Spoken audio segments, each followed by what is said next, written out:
Sa video me do be call website bia e be bo be create account for no obetimi a share links no in case of say bia products na wo ho no obi pese o to bia obetimi a share links na de na de money pa the same time so no enye link share nko a so obi ka say bia o pa de bia ta obehwe products na wo ho na obetimi ata money pa no otomani pa na ubenya commissioner de ewo enti migiri se ohwe ha wa website ifa so work ya e de bia e be bo ye nyina enti ense me no me fa mo nko me phone na me nchiro kwan a ubetimi afa so create account na watimi a share sa links we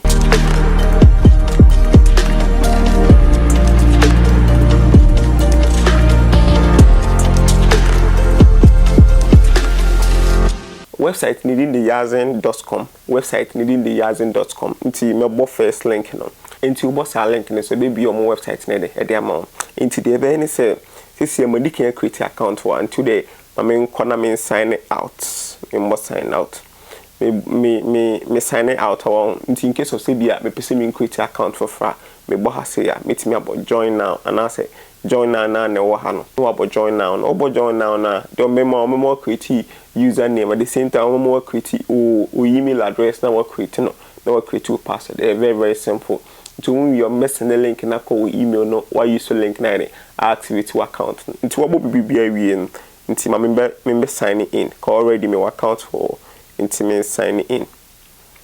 nti me sign in na nti ta na also create account na be sign in na say ne bebie nti bie ba say ya wo hu menu na wo ha no ye mo menu ne so say ye bo menu ne so a bo menu ne so be ba e betima ba brands and stores and I say e betimi aba say ha sorry e betimi aba say ha ye ba say ha ya ye hu brands na ene wo ha sisi ya no nti ye wo bia wo ni commissioner e de be ma in case of say o show link na de ma bia bi be ma 15% bi ma 7% cash reward bi ma 17% bi ma 4% bi ma wo say brands no akasa fo nko nse Nike na wa ha nti in case of say obi pen Nike products bi ata nti nse wo ni pado na mutimi shop Nike mpapo Nike say Nike full products no nti ene wa ha nti instead say bia be ko eBay anas website bia wako tade na manipa na unya mfaso bia no betimi aba bi so wa create account no nti afa ne say yen hwe ade ye betimi abo promote to earn promote just say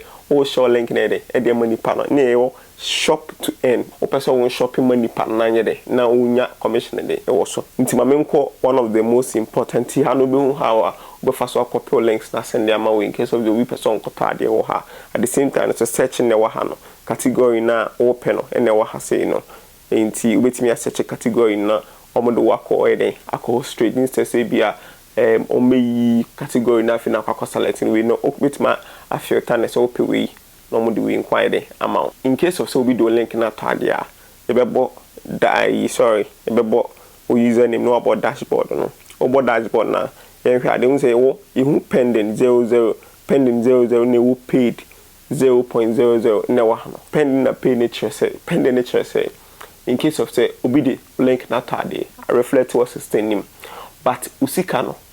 brand te say bia Nike na nipa no kotoya Nike phone twa scan ma yazin for e mo mon crediting dem out but at the same time so yazin ba to say usika no e be $27 pending nti immediately we phone be push scan dem no na reflect about beto paid no and beto paid na every 22nd to 27th of every month biano or betwe sika na the amount through PayPal and at the same time to person wo coin bi so na wo di promote here coin betime for so you be betime create TikTok account and I say page and I say Facebook with me share link wo una be hu ha be for so I share links no at the same time so me video bi aba me wo young guy bi go me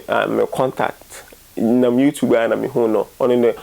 affiliate marketing na no ye mostly utiminya skapa no twa na on the 20 status inti your toda or catch me some access no e bia PayPal na some no bi ba mostly na me so da nya time but me so na achnat na why in interview na e bia wa review secrets kakra e dem how offer so e promoting the links no me gidi se video be boa ade bi a che wa adwen a mani be so be leave e de ato o be comment de ato na ye hu a we fa so e never fast boy website no na my yazin.com website at the same time so me pin e comment section na ye nyina ade be ye bia eden e be koye nim follow tech in trail Facebook YouTube hire subscribe the channel no me the videos be brow me the videos sa e hu here o Ghana ha bia ya ade bia unim ade na oyɛ no